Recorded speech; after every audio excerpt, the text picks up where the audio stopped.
What's up, everybody? Welcome to the Goodwill Project. I'm your host, Jerry Scarlato, and today I want to talk to you about why you should quit dieting. Now, before you get too excited, that doesn't mean that you should quit giving up trying to eat better. We have a long conversation ahead of us that I think you'll gain a lot of ideas and tactics and strategies out of it. So be prepared to buckle up and get ready for a good ride. Before I jump into that, I want to give you guys a little bit of update on what's going on. I know you've been hearing my voice and my voice alone a lot. Some of you may be happy about that. Some of you may be sad about that. But I want to let you know what's going on with our interviews and what's going on with things. So if you're new to the podcast, I've been moving the studio lately over the last couple of weeks. I've been in the new studio now for maybe 10 days or so. So we're here and we're set. Where I fell off the wagon was conjuring up new interviews and making sure to have those scheduled out. While I had some scheduled out, sometimes, of course, scheduling conflicts come up and they have to be rescheduled. So I had that happen a couple of times over the last couple of weeks. And that's why you've been hearing me more often by myself, or you've been seeing replays more often. So we will get back into the routine of having other people on here, other experts, authors, people in certain fields to help us be able to feed our better selves so that we can become better and continue to develop ourselves personally.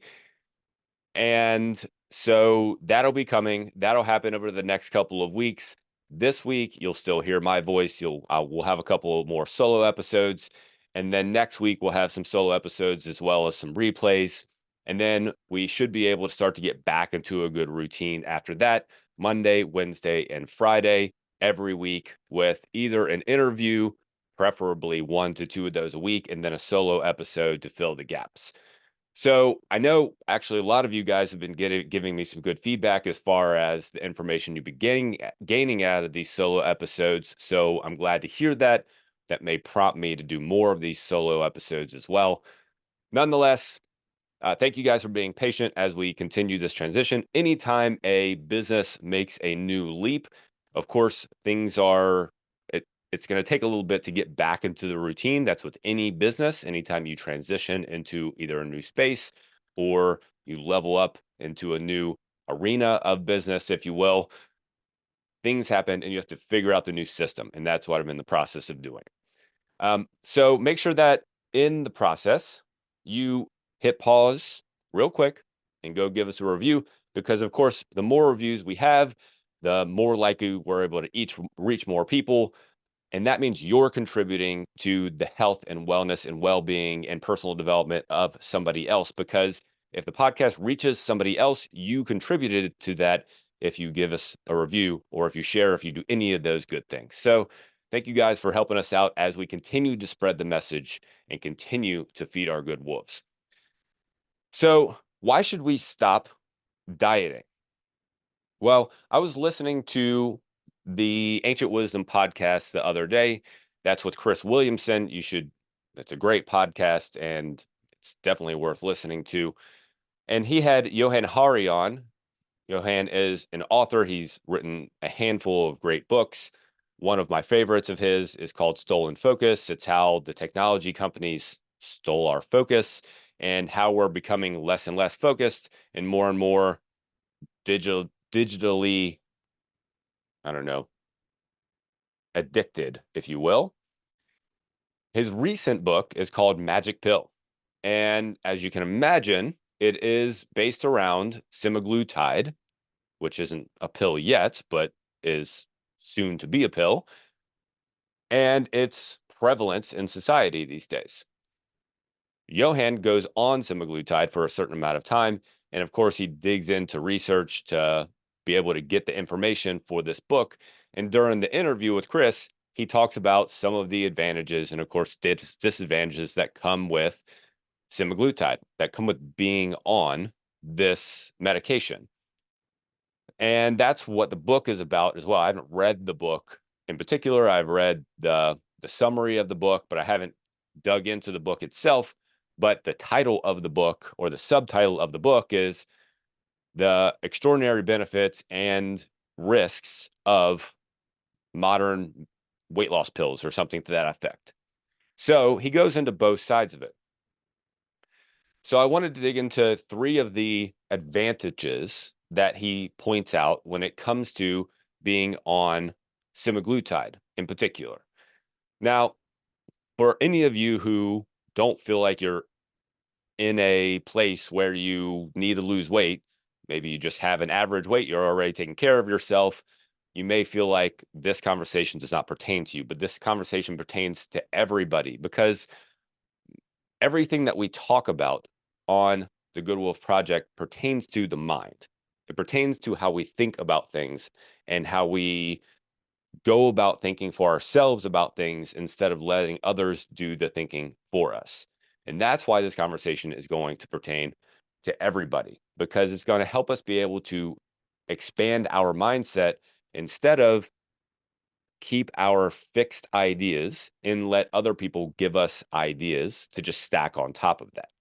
We want to be able to think for ourselves. That's the goal.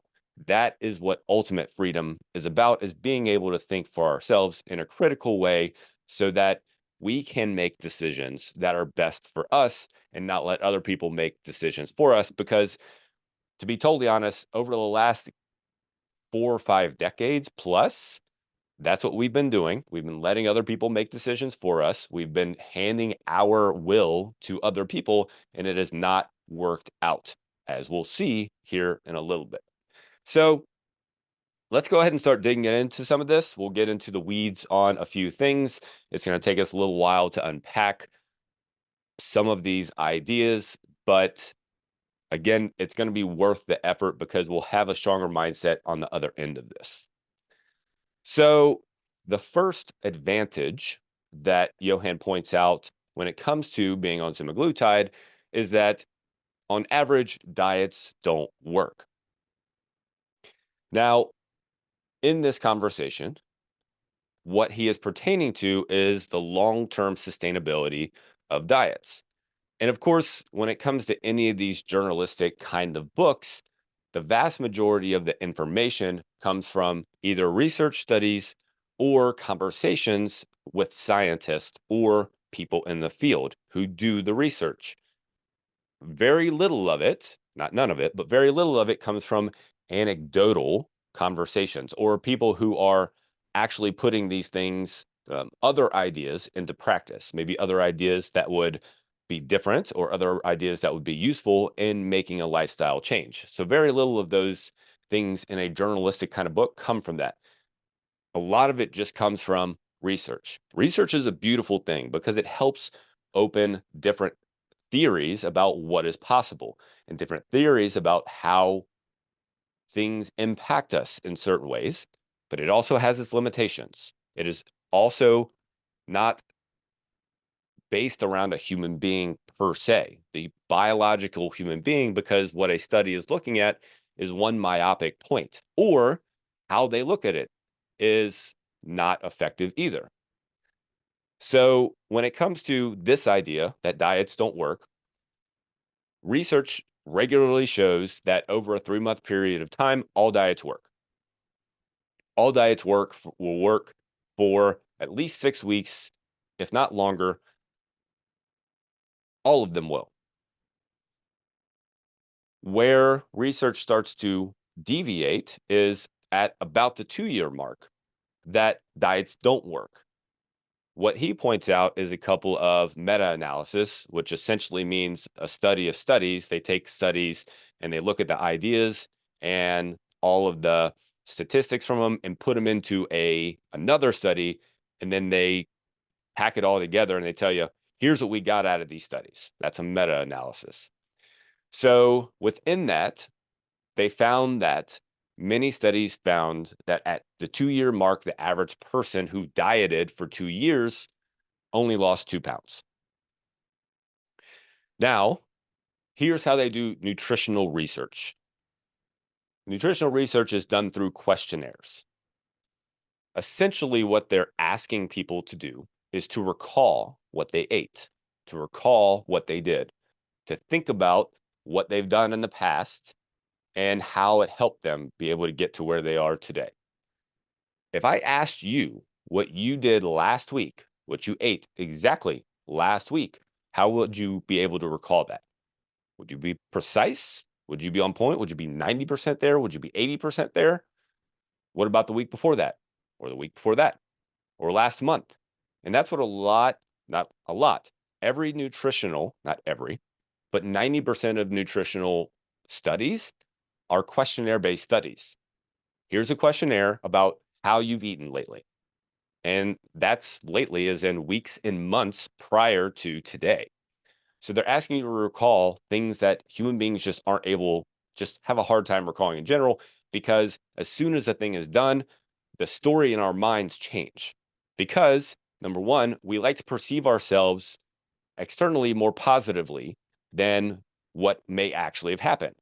So the natural tendency for a human being is, as they're filling out the questionnaire, to make themselves look good, to make themselves look better. So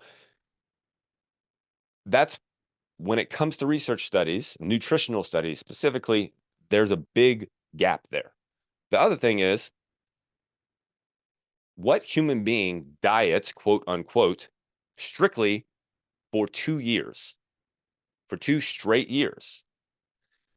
Where's the understanding that that somewhere in that gap they didn't diet? They weren't, quote unquote, dieting. For that 2-year period, it is very unlikely that those people dieted the whole time.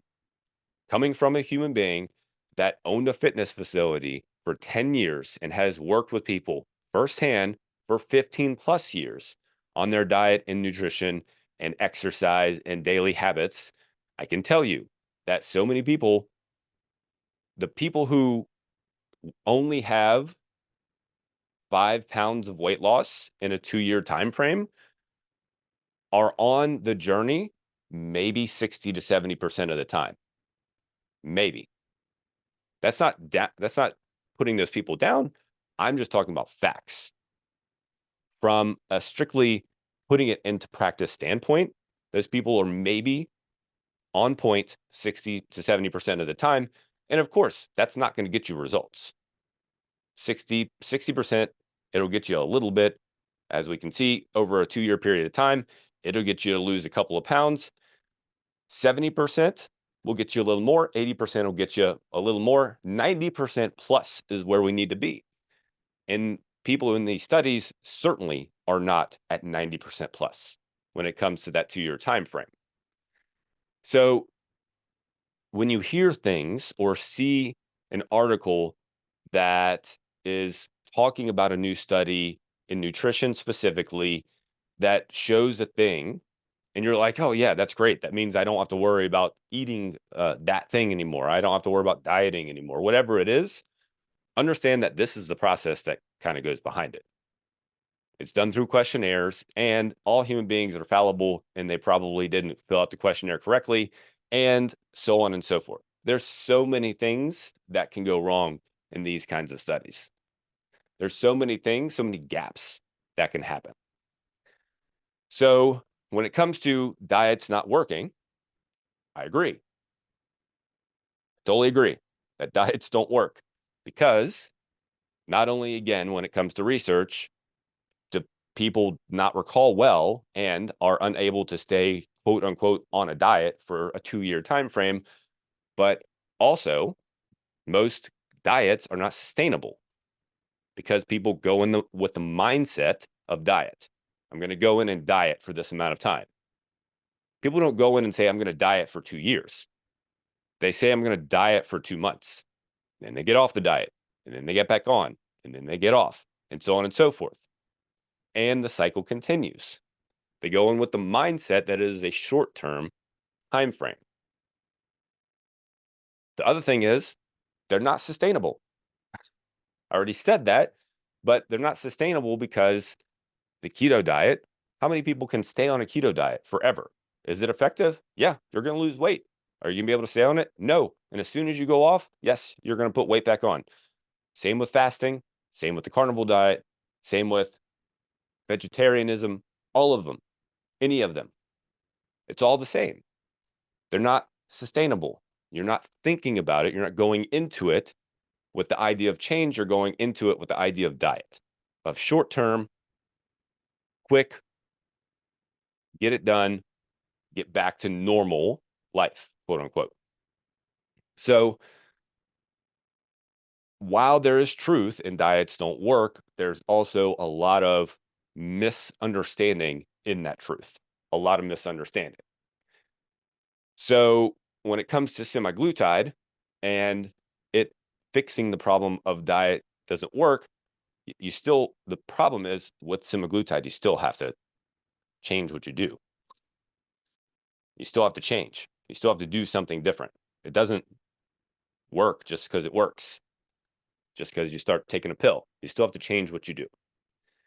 So the next thing that he talks about is willpower.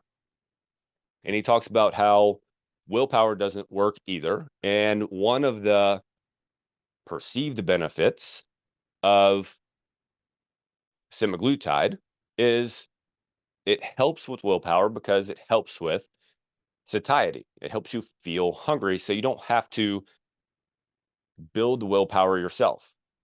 The idea is that it helps you feel both physically hungry and mentally hungry, because hunger is a physical thing. You feel it in your stomach, but then your mind also tells you when you're hungry. The irony is people who research semaglutide don't know how it works. They're not really sure. They understand to some degree GLP-1 inhibitor. That's what it's there. That's what the thing is. But it also affects the mind in some way, shape, or form, and they're not really sure how. They don't really know. But when it comes to willpower specifically, the argument is that from, say, a personal trainer standpoint, a personal trainer might say, well, you just need to push harder. You just need to, push through it, get the willpower, just push through, just keep going. Don't worry. Quit, be stronger, quit being weak.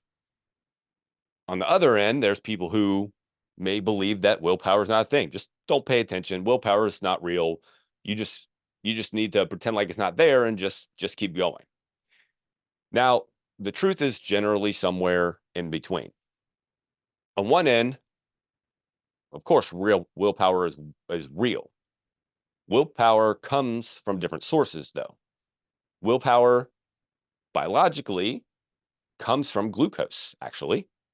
Not all of it, but primarily it comes from glucose. It has been shown, again through research, that people with lower glucose levels have less willpower, because in order to say no to something, you need energy. You need something to be able to spark you being able to say no. And when you have glucose in your body, that gives you energy. Glucose gives you energy. So you can say no. It takes energy to say no. Of course it does.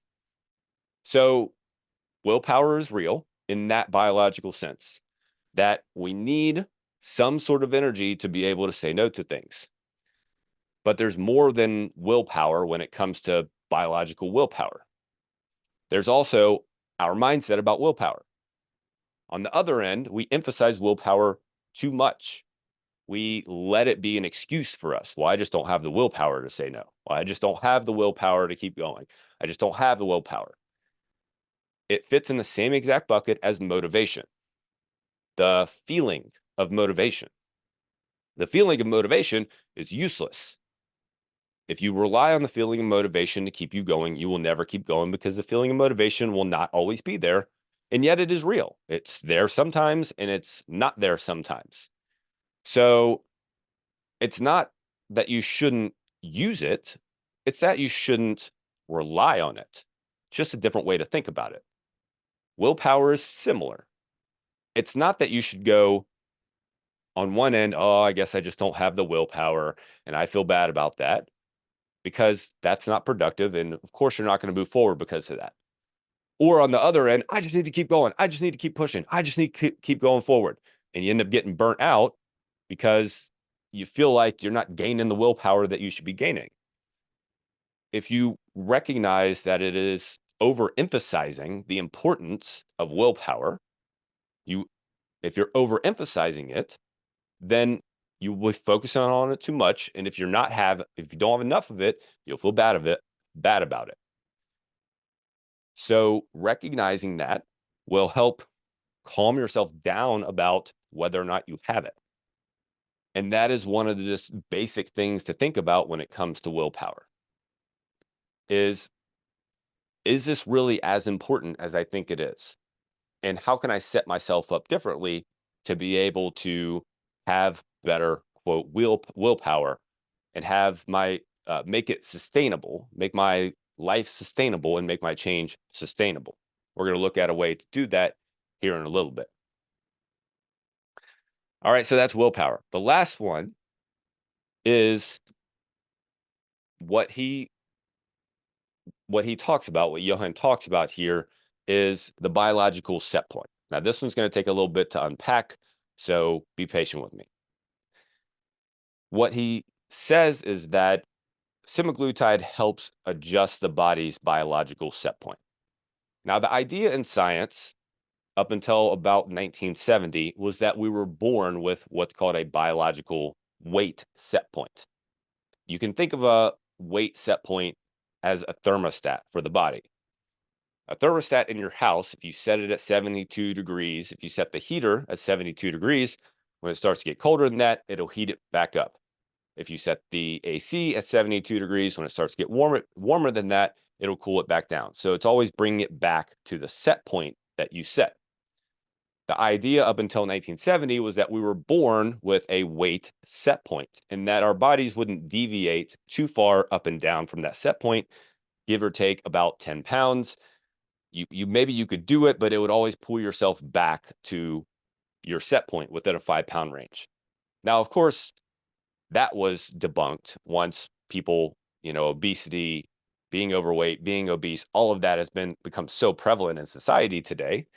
And now the theory is that your biological set point adjusts up as you gain weight. And once you get to a weight, your set point is then set at that weight. That is the current theory about why people struggle to keep weight off. Now, in the interview, and scientists will do the same exact thing, in the interview, Johann acknowledges that there are outliers. Well, of course, there are people that lose weight and they're able to keep it off, but we're going to go ahead and set them aside for now, and let's pay attention to our theory, our pet over here instead. There's no acknowledgement of what these people did over here. It's just, well, maybe they're just genetically gifted, or maybe they just are a special person. We're going to go ahead and set them aside, and we're going to pay attention to what we have to say and our theory over here. That's what happens in science a lot, is that they will set the outliers aside and they will assume that those things, those outliers, have some sort of special thing about them that most people can't have. So they find a different reason for why we can't accomplish the things that we want to accomplish. In this instance, what we're talking about is losing weight. And what scientists are basically doing is trying to decide or trying to give us an excuse as to why most people have a hard time losing weight. And yet the outliers, we're just going to assume that they have something special going on with them. But of course, if you look at any aspect of life, the outliers is where the answer is because they're doing something different. Outliers are doing something different than the average. If you look at average, what they do is all the same. They try a diet, they get off the diet. They do only nutrition, they do only exercise. They don't pay attention to what's going on in their mind. They still believe they're a certain kind of person. That's what the average does. The outliers do a different thing. And that's why it's important, when it comes to research-based literature, to be able to pull out what is useful and to be able to set aside what is not. And in this instance, while the biological set point probably has some efficacy to it, why are we completely overlooking the fact that there are outliers? The fact that some people did it and a lot of people didn't. Did all of the people who did not do it, do what the outliers did? The answer is no. I can tell you again from 15 plus years of experience working with thousands of people, the answer is no. And this is empowering because that means that we can do something about it. That means we can make a choice. That means we can make a decision. Instead of, in what we're talking about today, semaglutide specifically, instead of relying on a drug for the rest of our lives, which is the goal with this drug. The goal with this drug is to get people to stay on it forever. It's not to get you on it and then get your weight down and then have you come off of it. They're trying to get you on it and then keep you on it. That's the goal with the drug. It is a cash cow. That's the goal with statins. That's the goal with so many medications, is to get you on them and keep you on them. They don't want to make you, they don't want you to make any lifestyle changes. They don't want you to improve. It's important to understand that idea. This is coming from a person who is a capitalist, who loves capitalism, and who wouldn't have it any other way. In this instance, it is not capitalism in the sense that it was meant to be. In the sense that it was meant to be. These people are trying to get you something and keep you on something forever. So this empowers you to not be reliant on a system, on a thing, on a shot. Because once you become reliant in one area, you will then start to become reliant in other areas, and then your freedom's gone. Your freedom's gone. So what did the outliers do that allowed them to be able to make the changes and overcome these deficits that we talked about? Diet's not working, willpower not being helpful, the biological set point. What are the things that these outliers did to help them be able to make lifestyle change sustainable and keep weight off of them? Because they did something different. They did something different. So the first thing is that they focused on the process and changing their daily process. Specifically, they focused on two things. They focused on changing their daily nutrition habits. Yes, you can call it diet, you can call it what you want, but it's just their daily nutrition habits, the things that they eat on a regular basis. And on top of that, this is important. On top of that, they added exercise. They changed their movement habits because when it comes to being able to make change sustainable, weight loss especially, when it comes to being able to make it sustainable, when you put them together, your likelihood of success increases substantially. Substantially. I think it's something like 70, 80% of people who do them together, those people are able to keep themselves moving forward and keep the weight off when you do them together. If you just rely on nutrition, your odds of success are much, much lower. So stacking them together is important, but it's focusing on the daily process, on the things you do just within a day's time. The problem is most people focus on forever. I got to stay on this diet forever. I got to eat like this forever. I got to do this forever.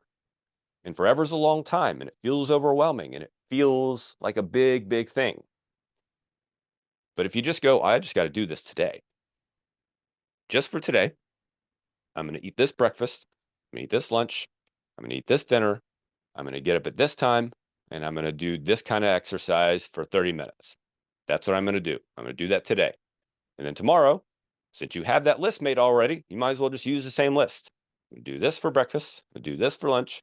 I'm going to do this for dinner. I'm going to get up at this time. And I'm going to do this type of exercise for 30 minutes. And that's what they focused on. They focused on doing that, doing the process, and specifically stacking those things together to make it sustainable. Because when you put them together, then it becomes a part of your life and you are changing yourself. You're changing yourself.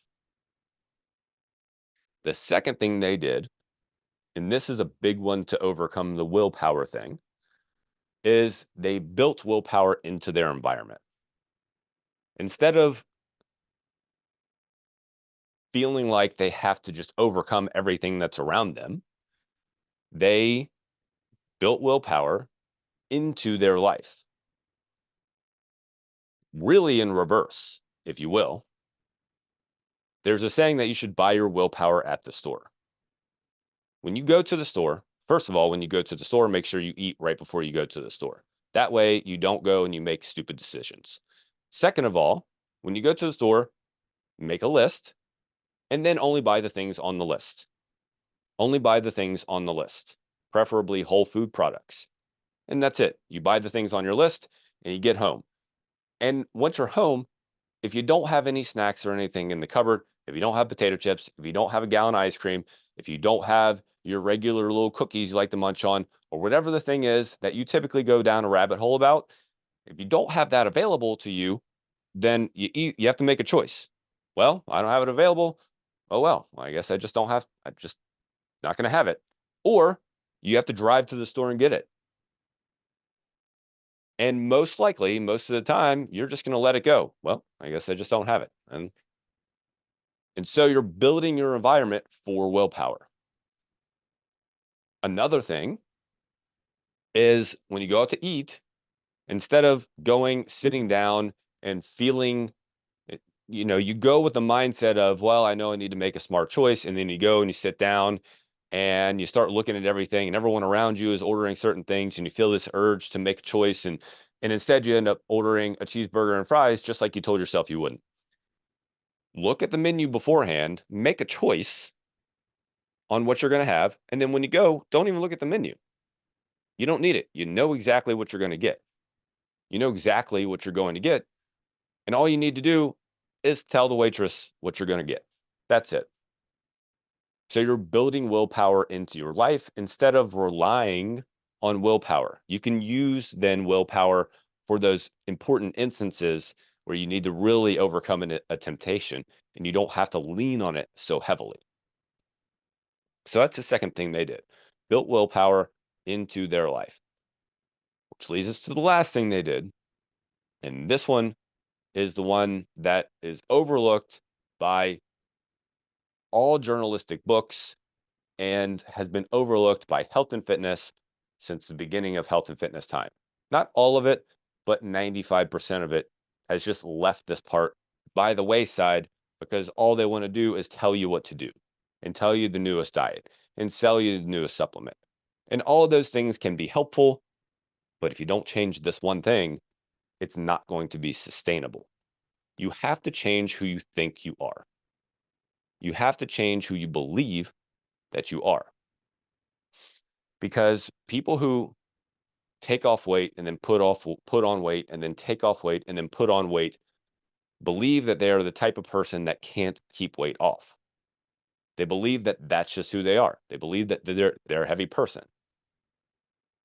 Their identity is wrapped around that person. And the people around them accept them as that person. So it's hard for them to become someone different because when they become a different person with a lighter weight and a different body, people treat them differently, good, bad, or indifferent. They treat them differently. So your identity and who you believe you are, what you believe you're capable of, those things, those outliers, really focused on. Really focused on. And it feels like a big task to overcome that. It really does. And it is challenging because all of our beliefs about who we are, what we're capable of, what the world wants of us, how we should deal with others, all of our beliefs have been built over years and years and decades. And so to start to pick away at that feels challenging, but that's all you have to do is start to pick away at it. It's not something that you need to focus on it's just going to happen. I'm just going to lose weight and I'm going to change and I'm going to be a different person. It's not that simple. You have to pick away at the old habits and old beliefs and slowly just chip away at it, just one tiny step at a time. And you do that by acknowledging your victories every single day, acknowledging the wins that you have every single day, small wins that you have, by celebrating them every single day. And I don't mean celebrate as in go out and have beers with your buddies or go out and shovel some ice cream in your face. I don't mean celebrate in that sense. What I mean is give yourself a mental pat on the back. Tell yourself that that's like you. This is who I am. You have your breakfast, the breakfast that you told yourself you were going to eat. Once you finish it, tell yourself, yep, that's like me. That's because I'm the person who said I was going to do that. And you did it. And congratulate yourself. And then the next time you do the thing again, the next time you do something that reinforces the new person that you're trying to become, remind yourself, yes, I did that. Yes, I made that choice. I made that choice. When you go and exercise, even especially when you feel like you didn't want to, when you feel like you didn't want to go work out, but you did anyway, tell yourself, I didn't feel like going. I didn't want to. I got in my car. I wanted to go home. I wanted to go to Thirsty Thursday, whatever the thing is that you wanted to do, but I didn't. I went and worked out, and that is who I am. That's the kind of person that I am. And that is the game changer. That is when the shift really happens, when you start to become the person, when you start to shift to the person. Doesn't happen overnight. Doesn't happen because you lose weight. It's not like you lose weight and you become all of a sudden you have all this self-confidence and so on and so forth. You have to reinforce it every single day, every step of the way. That's what the outliers did. Those are the things that they did. So when you hear somebody telling you these things that we talked about today, diets don't work. This is what's going to be helpful. Willpower doesn't work. Use this instead. When you hear people telling you things like that, they're looking through a myopic point of view, and they're not opening their mind and expanding their mind to how they can actually make a change useful and sustainable. It takes more than just one thing. It takes more than just dieting. It does. And in that sense, diets don't work. Neither do exercise programs or anything like that. When you focus on the things that make a person change, what the outliers do, not what the average does, what the outliers do. When you focus on that, then you make change sustainable. Like I said, we had a lot to talk about today. We went through a lot. We dug through a lot. If you have to go back and re-listen, the couple of the ideas were kind of new to me, so I had to kind of work my way through them, but I feel pretty good about this one. Thanks again for listening. Again, make sure that you go and give us a quick review. You can give us up to a 5-star review, and that's going to help us spread the message, and I greatly, greatly appreciate that. Hey, go out and think for yourself today. Go out and challenge yourself to find one thing that you can do to make yourself better. Just one thing, and do that, and then reinforce yourself. You can do it. Go out there, step into growth.